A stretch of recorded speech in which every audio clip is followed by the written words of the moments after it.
So hey guys once again we are back with a new video. आज के video में जो कोई नहीं चाहता था वो हो गया।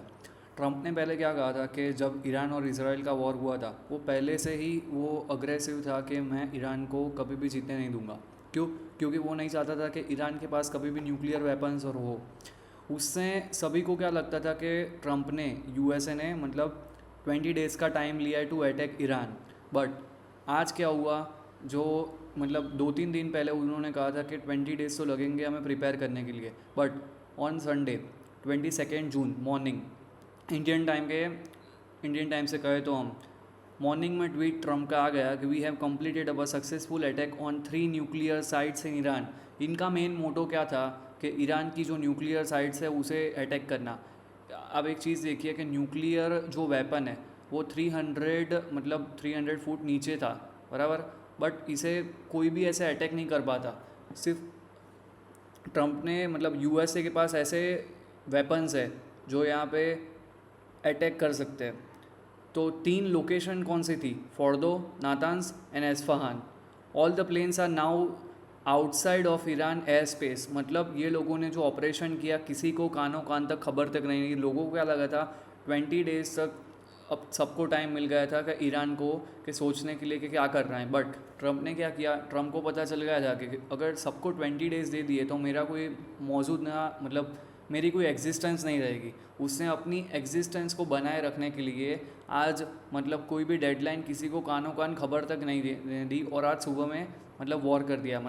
3 जो न्यूक्लियर साइट्स थी फोर्डो, नातान्स और एस्फहान, वहाँ पे अपने प्लेन्स भेजे भी और सेफली वापस भी आ गए। अ फुल पे load of bombs was dropped on the primary site of Fordow की जो प्राइमरी साइट थी जहाँ पे न्यूक्लियर साइट्स का था, तो वहाँ पे फुल पे लोड ऑफ बॉम्ब्स भेजे गए और उसे डिस्ट्रॉय किया। All planes are safely on the way to the home. सारे प्लेन्स वापस भी आ गए हैं और कोई भी यूएसए को कोई नुकसान नहीं हुआ है।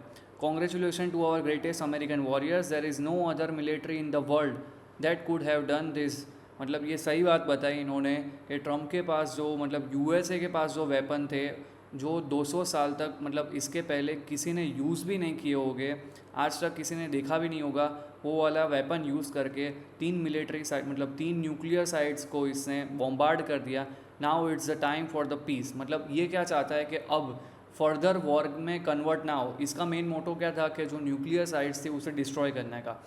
इसने क्या बोला है कि ईरान को अभी भी वार्न किया हुआ है कि आप अगर हमारे पर अब अटैक करोगे, आप अगर इसराइल पे अब फर्दर अटैक करोगे तो be prepare for further attacks. और भी न्यूक्लियर साइट्स ट्रंप ने बोला है कि डिस्ट्रॉय करने के लिए मैं रेडी हूँ। बट अब मैं क्या चाहता हूँ? पीस चाहता हूँ। पीस अगर आ गई तो ठीक है। Thank you for your attention to this matter. अब हम देखेंगे नेक्स्ट, ये जो ईरान का जो पार्ट था तहरीन, अरक, नातान्स एंड इस्फहान, फोर्डो के अंदर बंकर्स के अंदर न्यूक्लियर साइट्स जो थी, न्यूक्लियर वेपन्स जो थे वो डेवलप थे। वो कोई भी नहीं कर सकता था। बट इसके पास यूएसए के पास ऐसे एडवांस मिसाइल्स बॉम्बार्ड किए इसने, फोर्डो के जो बंकर साइट्स थे उसे क्या कर दिया? तबाह कर दिया। अब हम नेक्स्ट देखेंगे कि कौन से 3 हमने देखा, फोर्डो, इस्फहान और नातान्स। तीनों 3 न्यूक्लियर साइट्स थी, वहाँ पे कोई भी हार्म नहीं हो सकता क्योंकि तीनों न्यूक्लियर साइट्स थी। और जो कौन सा वेपन यूज़ किया गया, B-2 spirits bomber.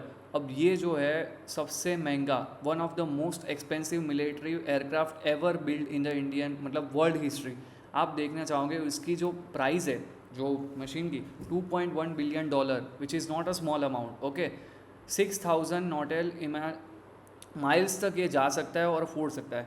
But main thing क्या है, ये कितना महंगा पड़ सकता है? आप देखिए 40,000 पाउंड का एक बॉम्ब आता है। 40,000 pounds and 30,000 pound precision guided bunker buster bomb. इतना खर्चे में ये लोगों ने इतना महंगा बॉम्ब और दुनिया को दिखाया कि ट्रंप जो बोलता है और करके दिखाता है।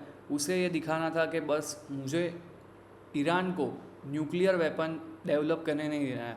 अब फर्दर क्या हो सकता है? या तो 2 कंडीशन हो सकती है। मैं अकॉर्डिंग टू मी मुझे नहीं लगता कि ईरान अब शांत बैठेगा। अब उसे क्या है कि मेरा कुछ भी ख़त्म हो जाए, भले ही यूएसए उसके साथ है, इसराइल के साथ, बट मैं स्टेप बैक नहीं करूँगा। वो भी एक वॉर करेगा, बट मेजर थिंग यही है कि वो इसराइल पे वॉर करेगा। अगर इसराइल पे वॉर करेगा दैट्स नॉर्मल, बट अगर उसने यूएस की कोई भी साइट्स पे क्योंकि उसने वॉर्न किया हुआ था कि यूएस को कि आप दखल अंदाजी मत कीजिए, बट यूएस ने क्या किया, आज बॉम्बार्ड कर दिया 3 न्यूक्लियर साइट्स को। अब देखना है कि ईरान जो है या तो फिर इसराइल पे वॉर करेगा या यूएस की साइट्स पे वॉर करेगा। अगर ये हुआ तो दिस कैन बी मोर डिवेस्टिंग, बराबर। अब मेन थिंग मंडे क्या हो सकता है, आज तो संडे है, बट मंडे क्या हो सकता है जब यूएस ऑयल की प्राइस जो है वो सर्ज कर सकती है, बहुत ज़्यादा सर्ज कर सकती है। हम देखना चाहेंगे अभी जो है यूएस ऑयल की प्राइस जो है, जो सैटरडे $73.96 पे हुई थी, आप आराम से मान लीजिए कि मंडे को $84 to $90 तक 10 से 15%, 10% मिनिमम सर्च करेगी ये वैल्यू। क्यों? क्योंकि अगर ये सब वॉर हुआ, अभी कंडीशंस टेंशंस क्या हुए, कम हो रहे नहीं, बढ़ रहे हैं। मतलब इसमें क्या होगा, ईरान जो है अभी भी वॉर में ही बिजी है, और आपको पता है 10% ऑफ द वर्ल्ड का जो ऑयल है वो कौन प्रोड्यूस करता है, ईरान। इसकी प्राइस कौन बढ़ाएगी? अब ईरान की यूएस ऑयल की प्राइस बढ़ जाएगी, इसकी वजह से सभी कंट्रीज़ पे अफेक्ट आएगा और सभी ग्रोथ पे भी अफेक्ट आएगा। सो होप करते हैं इससे भी वर्स्ट ना हो और कंडीशंस ये सब सॉर्ट आउट हो अच्छे से। अब देखते हैं मंडे कल ईरान कैसे ये वॉर का जवाब देता है। So thank you for watching this video, bye bye guys.